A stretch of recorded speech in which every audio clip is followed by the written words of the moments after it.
Hello, hello, hello. Let me talk about what I do when I'm down, when I'm depressed. When I'm down, when I'm depressed, I listen to long ass reviews by usually guys about my own age, talking about how crappy the latest Star Wars movies are. I'm listening to Hello Internet at the moment. CPG Gray and Brady Hanson, I think is his name. Oh, sorry, Brady. Talk about Rise of Skywalker, the final in the, I guess, core movies of the Star Wars thing. Now, Rise of Skywalker. Well, let me just start off by saying, in 1978 or whatever, I saw the first one on its original run in a drive-in theater in my pajamas because I was like 11 or something at the time, and really enjoyed the first three. Thought the next three were really disappointing and bad.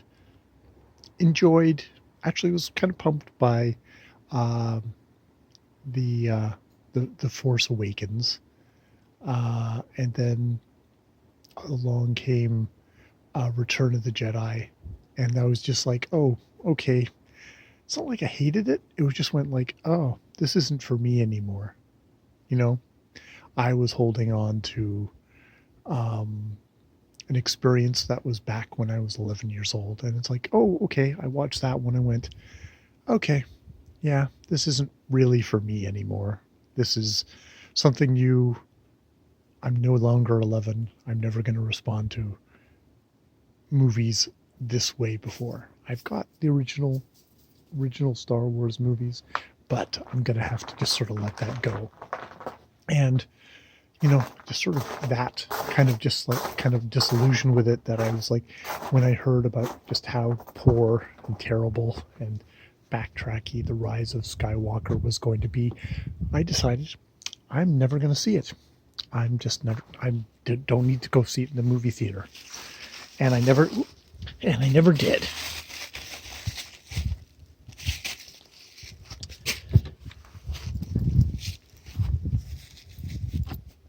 Yeah, sorry. Battling the doodle, not the doodle, the Havanese here. So yeah.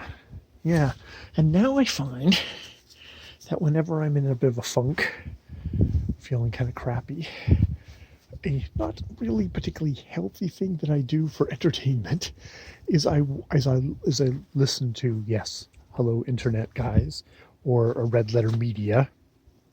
I think those two talk about the final Star Wars movies, and they're of a certain generation. They're like around my age. They're like, they were kids when the thing, and they don't have that kind of intense kind of professional internet hatred thing about, which is saying something with the Red Letter Media, because they definitely did have that for the prequels. But there's a certain kind of a world weary kind of just like, this is corporate stuff that has been made, and you don't even like really hate it as much as it's just like, yeah, it is what it is.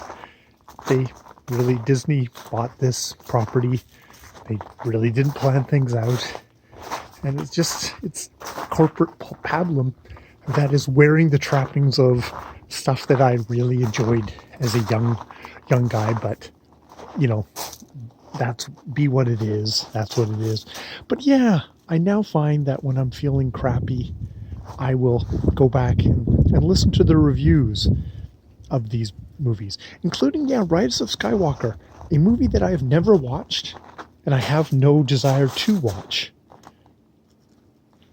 But I listened to the review of it, and for some reason it's like they watched it so I didn't have to watch it, and now when I'm feeling crappy, to sink into my crappiness feeling a little bit of indulgence, I just listen to them I listen to them talk about the movie. It's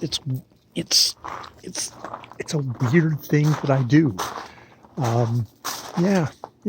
I just wanted to record that. That's something I do that I'm slightly puzzled at. It's like, does anyone... I mean, I listen to reviews of lots of movies that I'm maybe probably never going to go see, or maybe I will see, but this is the one that I kind of intend never to see. I might wander by it at the house every once in a while, but